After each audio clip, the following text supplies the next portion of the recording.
வானம் வரும் மேகம் வரும் கூட உன்னோடு நானும் வந்தால் என்னடி அம்மா தென்மதுரை சேரும் வரை ஆண் துணையாக ஏழை என்னை ஏற்றுக்கொள்ளம்மா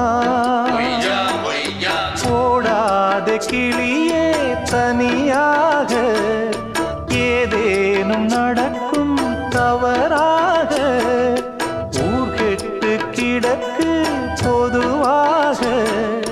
ஒன்றாக நடப்போம் மெதுவாக காலடி நோக நாலடி போக பாதையிலே பூவிரிப்பேன் நானே புது ரூட்டுல தான் நல்ல ரோட்டுல தான் நின்றாடும் வெள்ளி நிலவு